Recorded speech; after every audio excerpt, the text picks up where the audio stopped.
नमस्कार, मैं रूपनारायण शर्मा और आज एक खास मुलाकात प्रोग्राम में आपको कोटा के वरिष्ठ साहित्यकार जिनका साहित्यिक सृजन एक अनोखा, एक अद्भुत है, तो क्यों न हम आज उन्हीं से बात करें और सीधे सीधे चलें उन्हीं के पास जिनका एक बड़ा सा नाम होता है, योगीराज जी योगी।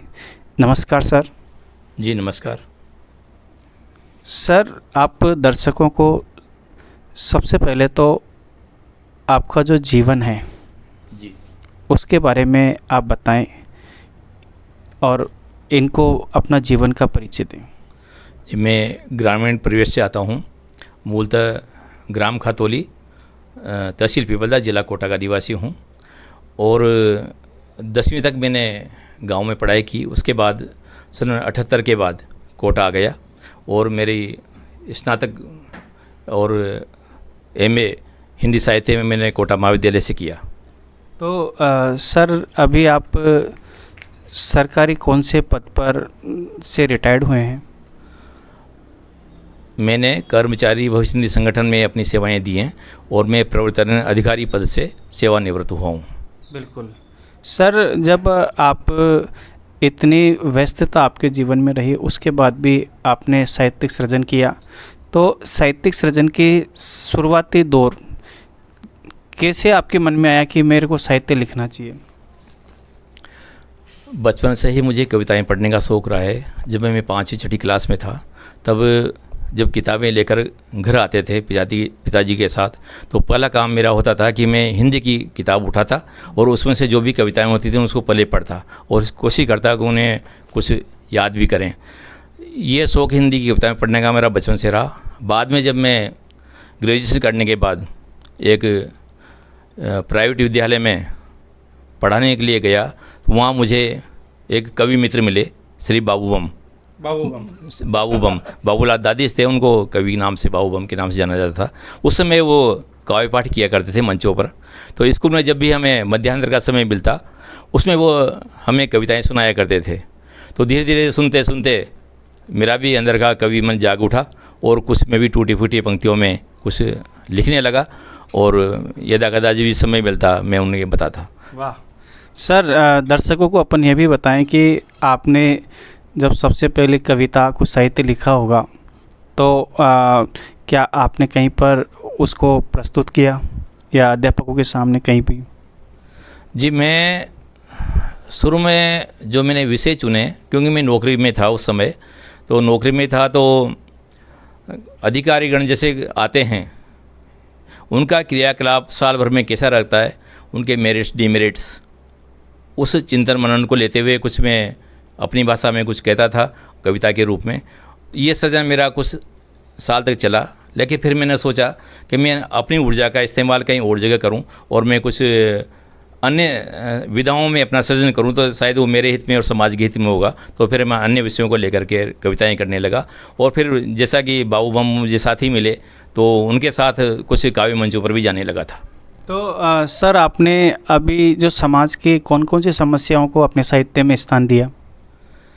समाज में, क्योंकि मानव समाज का ही अंग है और हम समाज में रहते हुए जीते हैं, महसूस करते हैं, चिंतन करते हैं।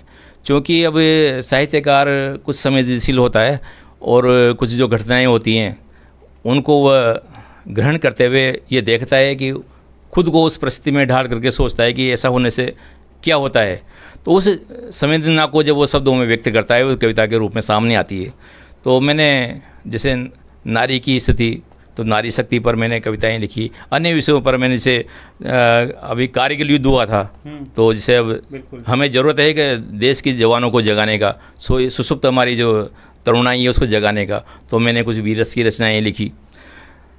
हमारे देश उत्सव धर्मी देश है, तो मैंने हमारे उत्सव पर, जैसे दीपावली हमारा बहुत पूर्ण पर्व होता है, उस पर मैंने रचनाएँ लिखी। ऐसे अनेक विषय, पर्यावरण पर मैंने, पेड़ों को हम बचाएं, जल को हम बचाएं, तो ऐसे मैंने उस चिंतन को लेते हुए रचनाएँ लिखी। ऐसे लगभग सभी विषयों पर मेरी कलम चली। तो सर, आपने अभी तक कितनी पुस्तकें प्रकाशित करवा चुके हैं आप? मेरी 4 पुस्तकें और 2 चालीसा भी प्रकाशित हो चुकी हैं, जिसमें प्रथम पुस्तक मेरी खोल दिया मन का वातायन हिंदी काव्य संग्रह 2015 में आया। उसके बाद 2022 में मेरी बाल साहित्य की कविता रंग बिरंगी तितली रानी प्रकाशन में आई। उसके बाद 2023 में दो पुस्तकें और मेरी रही, जो एक तो बाल साहित्य की पुस्तक है चिड़िया मांगे दाना पानी, जिसे देश की पहली बाल साहित्य अकादमी पंडित जवाहरलाल नेहरू बाल साहित्य अकादमी जयपुर द्वारा वो प्रकाशित है, उनके सहयोग से ही। और एक कविता मेरी वयस्क की कविताओं की है, जो पुस्तक है वो मध्य शहर में झील सुहानी। मध्य शहर में झील सुहानी ये पुस्तक भी राजस्थान साहित्य अकादमी द्वारा पुरस्कृत है, वहीं से इसकी राशि हमें इसको प्रकाशन के लिए मिली है, सहयोग राशि उसके माध्यम से ये छपी है। तो इस तरह से मेरी 4 पुस्तकें काव्य संग्रह सामने आए हैं। इसके अतिरिक्त मैंने 40 लिखी हैं, लगभग मैंने 6 40 लिखी हैं, उसमें से 2 प्रकाशित हो चुकी हैं। एक तो मैंने तुलसी का जो पौधा होता है उसकी आध्यात्मिक और उसके औषधीय गुण क्या हैं उसको लेकर इसी तुलसी 40 नाम से एक मेरा प्रकाशन में है। और एक मैंने गुरु गोरक्षनाथ जी जो हमारे आराध्य हैं उन पर एक 40 लिखी, वो प्रकाशित हो चुकी हैं। सर, जब आपने साहित्य इतना समृद्ध साहित्य लिखा है, अच्छा साहित्य लिखा है, तो क्या आपको कहीं ना कहीं पुरस्कृत भी किया गया है साहित्यिक संगठनों द्वारा? जी, कोटा की बहुत बड़ी साहित्य संस्था है जिसने देश भर के ख्यात नाम साहित्यकारों को यहाँ पर अपना सम्मान दिया है। वहाँ से मुझे साहित्य सम्मान मिला, भारतीय हिंदू समिति। इसके अलावा श्रीनाथ द्वारा से मुझे जब मेरी 2015 की पुस्तक आई थी तो मुझे हिंदी साहित्य भूषण। तो ये हैं हमारे साथ योगीराज जी योगी सर, जिन्होंने सरकारी सेवाओं के बावजूद भी समय निकाला और साहित्य सृजन किया, जिनकी 4 पुस्तकें आप देख सकते हैं।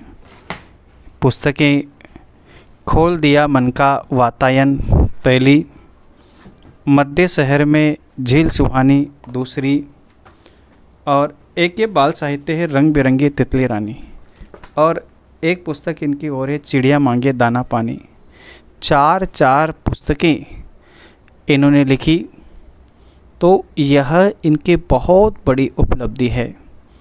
आज जयपुर, उदयपुर जितनी भी साहित्यिक अकादमियाँ हैं इनका सम्मान कर चुकी है।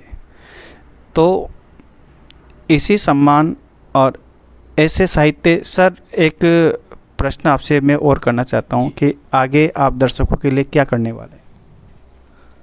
मैं दर्शकों से एक ही अपील करता हूँ कि जैसे मैं बाल साहित्यकार हूँ, तो मैं अभिभावकों से ये अपील करता हूँ कि बच्चों को अच्छा साहित्य, सद साहित्य पढ़ने को मिले।